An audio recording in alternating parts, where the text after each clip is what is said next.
Welcome to Bamadzije Ganonindwa. This podcast is produced by the Communications Department at the Anishinaabeg Nation. We will be focusing on the issues and initiatives in Anishinaabeg Nation territory. I'm your host, Lisa Abel. In 2023, the Anishinaabeg Nation formed a Two-Spirit, Two-Heart Indigenous Queer Nation Advisory Council with the goal of bringing two LGBTQIA+ voices to the political forefront. This advisory council currently has 3 members: Nawalka Gishi Miigwan, Longfeather, Aaron Bowerman, and Heidi Weetung. As one of 5 advisory councils supporting the Anishinaabeg Nation Council, the Two-Spirit, Two-Heart Indigenous Queer Nation Advisory Council is there to ensure that Two-Spirit members of the Anishinaabeg Nation receive representation and support and advocate for current Two-Spirit issues. We have collaborated with this Nation Advisory Council to create a series of 4 podcasts exploring Two-Spirit themed topics: learning about Two-Spirit identities, Two-Spirit histories, roles, and responsibilities, homophobia, and health. This November, I spoke with Nawalka Gishi Miigwan and Aaron Bowerman, who have been part of the Two-Spirit, Two-Heart Indigenous Queer Nation Advisory Council since its inception. Our first podcast is about understanding Two-Spirit terminology. In the mainstream, the acronym 2SLGBTQIA+ is often used when speaking about Two-Spirit, lesbian, gay, bisexual, trans, queer, questioning, intersex, and asexual peoples, as well as additional people who identify as part of sexual and gender diverse communities. Placing 2S at the front recognizes that Two-Spirit people have existed in many Indigenous nations and communities long before other understandings of gender and orientation came to us through colonization. However, some Two-Spirit peoples see the acronym itself as a colonial framework. Within the Anishinaabe worldview and our dialects, there are no gendered pronouns. Gender binary is encoded into European languages and worldviews, which were forced onto Indigenous peoples. Nawalka and Aaron describe the ongoing decolonization work to reclaim and use words for Two-Spirit people that are embedded in Anishinaabe language and ceremony, such as Two-Heart, Ojokwe, and Agokwe, as well as newer words like indigiqueer. We'll hear why it's important to move away from gendering language as individuals and as organizations, and move towards respecting Indigenous ways of being. Nawalka Gishi Miigwan, Longfeather, also known as Lyndon George, is a member of the Chippewas of Kettle and Stony Point First Nation and lives in Hamilton. Nawalka Gishi Miigwan identifies as Anishinaabe Ojokwe, one of many terms used by the Two-Spirit community. Nawalka Gishi Miigwan works in the justice field and has worked with Indigenous people all of their life, both on and off reserve.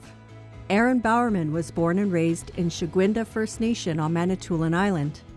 Aaron identifies as an Anishinaabe Two-Spirit man. Aaron has worked in the Greater Toronto Area for over 10 years, supporting various communities as a frontline harm reduction worker.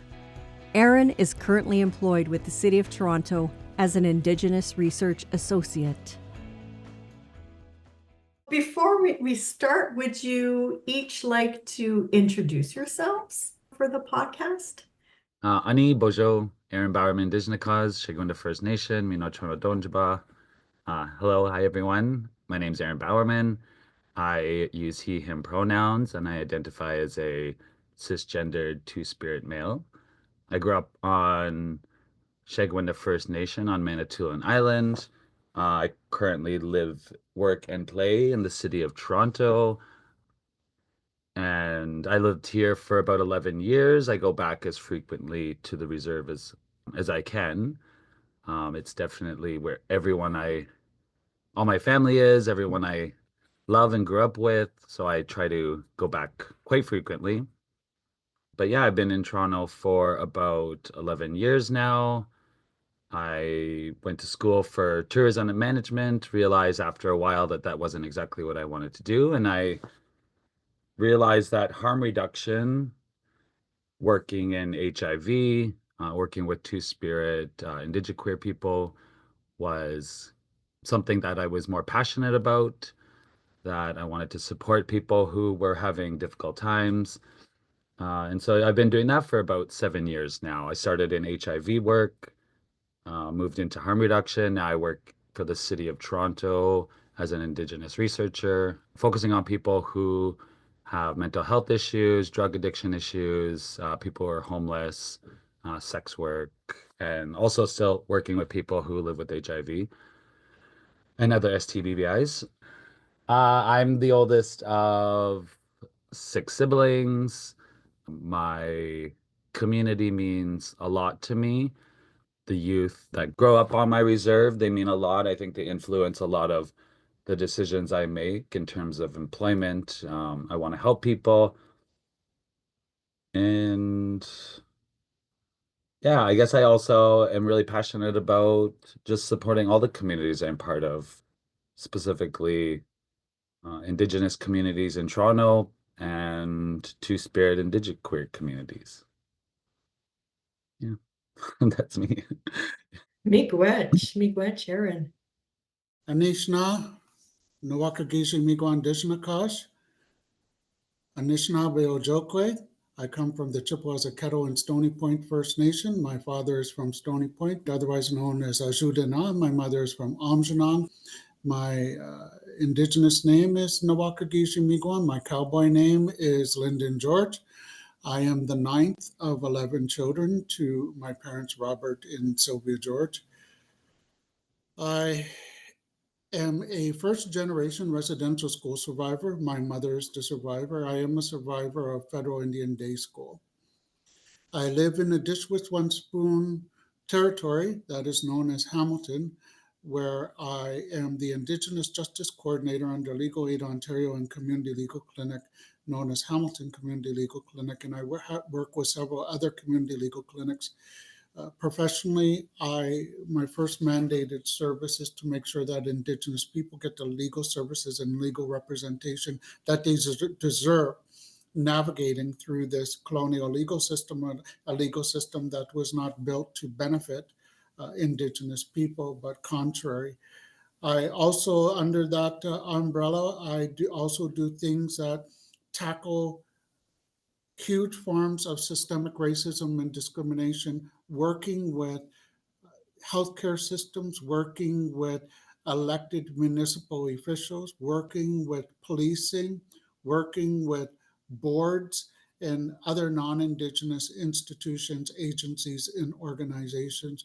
I work within the colonial legal system doing things such as addressing the harm done by the legal system and looking at alternative ways and alternative legal systems that incorporate Indigenous ways of life and ways of being, particularly Indigenous legal principles and applications. So in the city of Hamilton, we do have an Indigenous Peoples Court that is being constructed. We are in the middle of processing and developing Canada's first Indigenous family court system. We are starting to build an Indigenous child welfare system, very similar to what we're seeing happening in our First Nations communities who are now taking ownership of child welfare systems. Working with families such as Heather Wintersteinbaugh, who was a young Indigenous woman who tried to access health care. And when she didn't get the health care that she needed in the Niagara healthcare system, she died in their waiting room. Working with the family of Patrick Tomchuk, who was the Indigenous man, a relative of ours from Haudenosaunee, relative from Six Nations territory, who was brutally beaten by a Hamilton Police Services officer. And then the officer was charged and found guilty. So those are some of the kinds of things that I do. But one of the main things that I also do is I work collectively with Ontario's only queer justice program, and we deliver Indigenous, queer, Two-Spirit, and queer training free to any entity or agency that requests that training. What's unique and different about the type of training that we do, besides addressing pronouns and their uses and all the different terms and the languages used that our queer relatives use to help identify themselves, is our training starts with focusing specifically on things that are very Two-Spirit, Two-Heart, Indigenous, queer related. Roles and responsibilities is one of them. Different terms that are used by different nations, those types of things are what we focus on. So I'm very pleased to be here and be part of this circle with some wonderful folks here, and look forward to doing whatever I can do to help educate and bring awareness to our communities and to our members. Jimagwech. Miigwech, you're both bringing a lot of insight and experience into this conversation. So Miigwech, I'm really happy to be speaking with both of you today. And I guess when I was holding this tobacco, I just wanted to make sure that I was doing a good job and that we were all doing a good job just sharing with the community that will be listening to this and accessing these resources. So I was just really honored to be asked to help with this process to help bring this information out to the community. So miigwech. So just to start our conversation today, we're doing this podcast series about 2S LGBTQIA+. We have a long acronym that's meant to be very inclusive of Two-Spirit people, of sexual orientations and gender expression. But to start, just to help everyone understand, how do we like to refer to Two-Spirit people in an Indigenous context? What are the kind of words that we prefer to use? I noticed Nawalka, you had used Two-Spirit, Two-Hearted. Aaron, you had used Indigiqueer as well. So can we talk about some of the terminologies that are good to use? Sure, I'll go first if you don't mind. I think it's important that I remind people that I bring only my perspective and what I've learned along my journey of many, many years, and that I have come to realize that not all of Indigenous queer, Indigiqueer, Two-Spirit, Two-Heart people use the term Two-Spirit to help identify themselves, and they have very different terms. I don't use any of those terms. Actually, I use an Indigenous term, an Anishinaabe term, Ojokwe.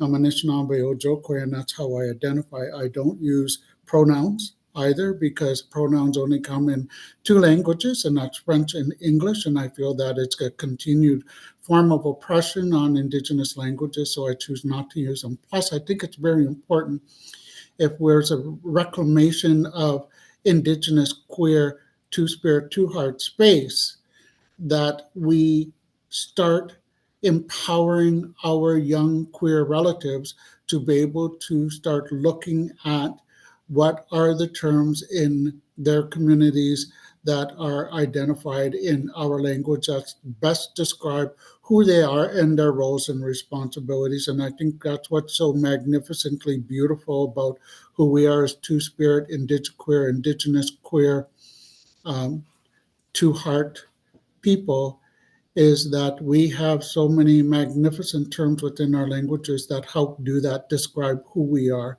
and what our roles and responsibilities are. So I don't use any of those terms.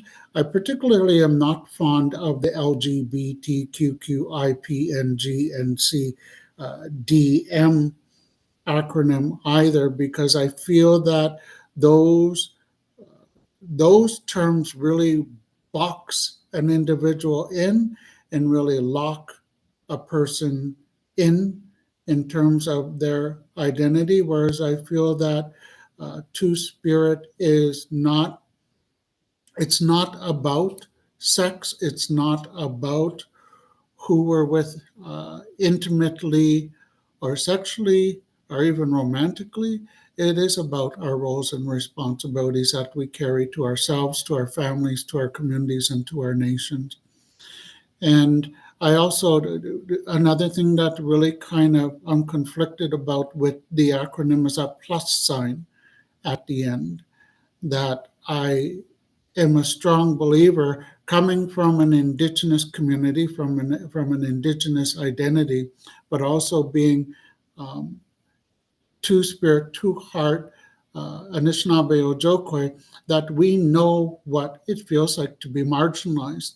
And I can't help but to feel that all of the people who are to be represented by that plus sign are feel marginalized because they're being clumped in. Rather, what I believe is let's just spell the whole thing out. So we should have a D in there, we should have a B in there, and all the other letters that are representing a very specific group should be added in. I think we just need to do away with the plus sign. I think again that we have to be mindful of our trans identifying relatives, and that if we look at Indigenous construct of gender and gender identity, all of those represented queer nations with letters underneath the acronym, I find it very interesting and it intrigues me that the history behind that acronym at one point was just L and G, lesbian and gay. And then it was expanded to include B for bisexual, but that didn't come without a fight between the lesbian, gays, and the bisexual relatives under that acronym. So over years, that acronym has grown LGBTQIAPGCBDMI, and it will continue to grow as new identities surface. That's where I'm coming at from my experience and my journey. But there are so many different terms. We do have a number of two spirit, two heart, indigenous queer folks who are using and do adopt some of those more colonial. That's how I see them, colonial framework um, members of the acronym. So it just varies from person to person and how people are feeling and how they identify. That's my thoughts. Yeah, I'm not sure when I first heard the word two spirit or when I started using it. I think it was probably around the time I learned of an organization when I moved to Toronto. A good friend of mine, late friend, Tony Nobis, was probably the first person I heard use it, and that's when I kind of started picking it up when I was volunteering. And I think I might have even still been in the closet, so to speak, at that time. And I knew I was gay. And when I first heard that term, it just felt right for me at that time. I think queer Indigenous people have a lot of very unique differences from mainstream LGBTQ. And I think that's why I kind of picked it up. I've just recently started using indigiqueer. I don't know, I kind of like the word. I think my friend Teddy was the one that I first heard use it, and I just thought it was easy and fun. I'm not sure why, but I do know I do know that the two-spirit term was, I believe it was given to someone in a dream in like 1990, and it was a way for them to identify from our unique histories. So someone had a dream that, and it was told to them that the word two spirit was something that resonated a bit better. And yeah, so I guess it just kind of, I know there's also a Gokwe. I think there's actually like 70 different terms that people have used across North America, but the one I also know of is Agokwe, which I believe I first heard of when Wabate Fobister did a play, and they were the one that kind of brought that into my vision, and I never really used it. I guess I just never felt I was allowed to use it. I just because I never really did the research for it. So I never really connected with it. But Two Spirits, specifically the organization, Two Spirited People of First Nations, was the organization that really supported me when I moved to Toronto and made me realize that it was okay to be queer, that there were other Indigenous queer people that were doing really well. So that really inspired me when I saw, friends that were using that term Two Spirit. That's when I kind of had the confidence, I think, to identify with that. In our conversation today, which word do we feel, is there one word or specific terms we feel comfortable using today? We're going to be different. Aaron and I both will be at different ends of the spectrum and how we're going to identify. Personally, as I have mentioned, I do identify as Anishinaabe Ojokwe, which is the same word that Aaron has just said, that Webster Fobster had used. That's the term that helps best describe. But as he was talking about that, Aaron made me think about that it is very possible that as Indigenous people, we go through these stages of life, right? We're young, and then we hit this elder stage, and we get these different titles that are bestowed upon us by community. And so now in my mind, I'm starting to think the same thing had happened traditionally with Two Spirit people. And that's why some of the terms are very specific in their meaning. For instance, Ojokwe, the term that I use, is translated best to wise woman. And it helps describe the roles and responsibilities that I carry as Anishinaabe Ojokwe. And so all of those terms, all of those terms, I wonder if traditionally 500 plus years ago, before colonialism happened and disruption happened with our communities, if those weren't terms and if those weren't titles that we grew into as well. That's just what I'm thinking right now. There's no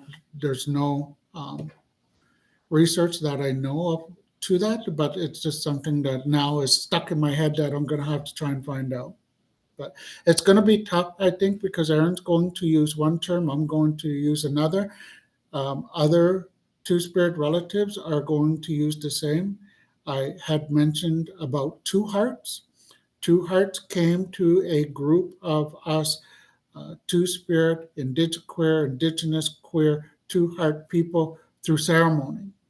So we have spent some time together with the reclamation of Indigenous ceremony, wanting to know specifically what are Two Spirit ceremonies, what is a Two Spirit coming out, or Two Spirit rites of passage ceremony. So we went and did the spirit work, asking specifically what is Two Spirit ceremony. And at our first spirit gathering, our first lodge, we learned that my first mistake was the question that I presented, that it needed to be plural. What are Two Spirit ceremonies, not just one? And so I think that now we've at near the end of 2 years of spirit work, we have identified some very specific things. One of the things that came through a very old Anishinaabe ceremony is that our relatives had said to us in the spirit world that they did not recognize us by Two Spirit, but they recognized us by Two Hearts. And that's what they had called us traditionally, Two Hearts. And so now there's a shift with many of us to identifying as Two Hearts, because now it's become very individualized because of the spirit work that has been done. And in the explanation that they gave it makes perfect sense. And then that they're actually, it may not have been a coming out rites of passage, but rather it's a coming in passage, a ceremony for Indigenous queer, Two Heart, Two Spirit, Indigenous queer folks.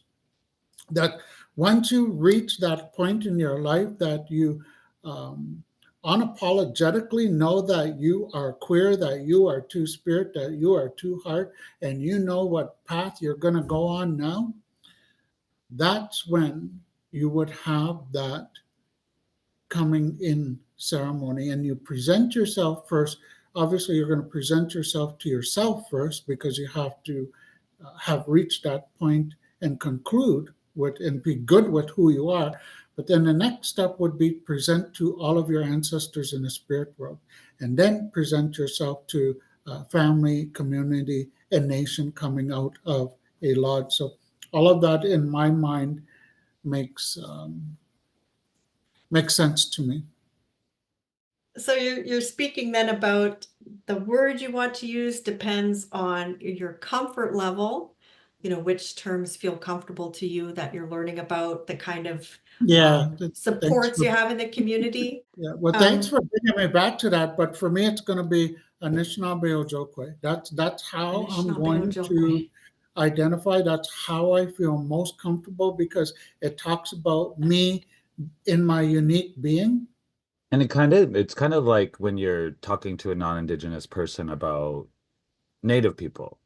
Sometimes you'll say Native, depending on who you're talking to. Sometimes you say Native, sometimes you say Indigenous, sometimes you say First Nations, sometimes you say Indian. Like, depending on who it is, I think it kind of changes the terms, right? I'll jump back between queer Indigenous people, Indigiqueer, Two-Spirit, Yeah, trans. you're right. Hmm. Yeah, you're absolutely right. I will flip flop, but I always come back to Anishinaabe Ojokwe because it's so important for me that we use our terms. Because what's important about using Ojokwe for me is that our existence is embedded in that term. That's part of our language that is old as we are. We are ancient societies. That term's ancient, and that's how we have to be able to teach our relatives who are shrouded by homophobia that you don't get to pick and choose. Part of our history is ancient societies that, and Two-Spirit, Two-Heart, Indigenous queer, Indigiqueer people, we are part of that history. We as Indigenous people have recognized through terminology within our ancient languages anywhere from 10 to perhaps 15 different gender identities within different nations across Turtle Island. So I always feel that non-Indigenous communities are only catching up to what we have always known as Indigenous people, and that had non-Indigenous people listen to Indigenous people first, we would never have to have these conversations about homophobia. It would have never existed because everybody would have been part of the circle. However, that's not the path that happened here in Turtle Island. How can the appropriate terminologies be incorporated into our communities? Well, I think one of the first things we have to do is be very aware of how we gender each other and be mindful of the fact that our traditional languages never subscribe to terms such as Mr. and Mrs., Ms. So several years ago, it was bothering me, those terms, because I don't like when people gender me, because that's not reflective of our languages. So I think that first and foremost, we have to be careful that we're not gendering each other. So I had an opportunity speaking to the elected mayor and council here in the city of Hamilton, and one of the elected councilors had referred to an Indigenous body who were speaking to them, delegating, and referred to us as brothers and sisters. So I took the opportunity to stop and correct him and say, please do not gender me. That is a construct, that's a Eurocentric construct to want to gender people, but in our languages, we don't gender people so openly like that. And you don't know my gender or how I am present, how I may be feeling in that particular moment. So rather, we look at terms that are non-gendering. So rather than people saying brothers and sisters, we need to get used to saying things like relatives. So taking and getting rid of gender. But I think I feel that it's going to be a bigger chore to try and pick just one term that's going to help identify Indigenous queer Two-Spirit Indigenous queer folks, because I do know that some of my relatives are trans identifying, and they prefer to use trans or trans identifying rather than anything else. Aaron, do you find this in your work too as well, that there's kind of work being done to use more non-gendering terms or more appropriate terms for two-spirit people? Yeah, for sure. I think it's something that takes a lot of work, sometimes a lot of uncomfortability too. I think, people sometimes need to be uncomfortable in order to get over what their minds have been taught, I guess. Even, yeah, when it comes to sex, even, I think, our people for a long time I think they felt really uncomfortable talking about sex, but I think the younger generations are becoming a little bit more confident and comfortable, I think, to have those tougher conversations, especially when it comes to HIV and STBBIs. I think that we're not as uncomfortable talking about those as we used to be. Now we have comedians who bring sex to the forefront, and it's really great to see someone being so open about their sexuality and their sexual identities. And so I think, yeah, being uncomfortable and really just challenging the way that we've thought, the things that we were taught. But yeah, I think we're getting there. I think that people are trying to respect how people choose to identify and getting rid of those binary terms. Yeah. Chi-miigwech to Aaron and Nawaka for taking part in the podcast and for sharing how we can use non-gendering terms when working with two-spirit and two-hearted people. In the next podcast of this 4-part series, we will be talking about a history of two-hearted people within Indigenous communities, as well as some of the roles and responsibilities two-hearted people had traditionally and are reclaiming today. As mentioned, Nawaka and Aaron are members of the Anishinaabeg Nation's Two-Spirit, Two-Heart Indigenous Queer Nation Advisory Council. As of November 2024, there's a vacancy on this council for a representative within the Northern Superior region. If you or someone you know is interested in supporting this important work, please contact the Anishinaabeg Nation's Special Projects Coordinator. Find the link in the podcast description. This episode includes the tracks Brothers by Wolf Saga and Chippewa Travelers, and Where the Road Meets the Sky by Justin DeLorme, licensed by Nagamo Publishing. Chi-miigwech for listening to this episode of B'madzaje Ganonindwa. Until next time, Bama P.